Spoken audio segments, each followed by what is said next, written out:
Hello tout le monde, aujourd'hui on se retrouve pour une nouvelle vidéo pas originale qui est sur mon organisation scolaire. J'espère qu'elle vous plaira car j'ai essayé de filmer autrement que d'habitude. Donc voilà, je vous laisse avec la suite de la vidéo. I just wanna be the one you love. I just wanna be the one you love. Donc tout d'abord, pour mon organisation de base, il faut évidemment écrire tous ses devoirs tous les jours dans son agenda. Personnellement, je les écris avec ce stylo que vous avez pu voir. Ensuite, j'utilise également un code couleur avec ces petits post-it. J'utilise une couleur pour les devoirs à rendre, quand il y a un gros devoir ou autre. Comme ça, je le sais et ça donne ça. Ensuite, en notre organisation de base, j'utilise des fiches Bristol. Donc pour les ranger, j'utilise un petit classeur avec des petites intercalaires. Donc pour retrouver toutes les fournitures scolaires, vous pouvez les trouver dans le petit. Je vous mets ma vidéo mes fournitures scolaires. Donc j'utilise des fiches Bristol de couleur et blanc. Ensuite, pour le français, je vais utiliser ce classeur que vous pouvez trouver chez Action, où je vais y mettre quelques intercalaires, des pochettes plastiques et évidemment des feuilles simples.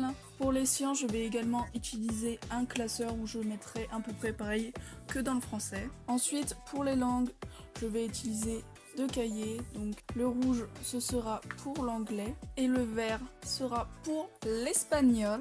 Pour les langues, je vais également utiliser deux carnets vocabulaire, un pour l'anglais, un pour l'espagnol. Donc vous écrivez à chaque fois votre mot en français et la traduction en anglais ou en espagnol. Et pour réviser, il est super pratique, comme vous pouvez le voir à l'image. Ensuite, pour l'histoire-géographie, je vais utiliser mon trieur comme l'année dernière. Donc je vais séparer l'histoire et la géographie. Et pour écrire, pour avoir un support, je vais utiliser ce bloc de feuilles. Donc j'en ai d'autres en réserve, vous inquiétez pas. Ensuite, pour les spécialités, je ne sais pas trop, mais je pense qu'en anglais, je vais utiliser ce cahier. Et pour les autres matières, je pense utiliser également mon trieur. Dans mon trieur, je mettrai également quelques feuilles simples en cas où si j'en oublie ou si j'ai oublié d'en mettre dans mes classeurs ou autres. Après, tout au long de l'année, je vais utiliser, comme je vous l'ai montré au début de la vidéo, ces petits post-it et ces autres post-it là que je pourrais mettre en note dans des cahiers ou autres.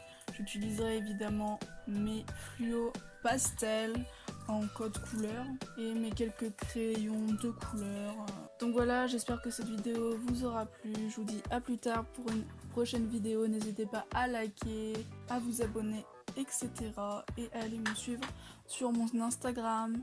Bisous!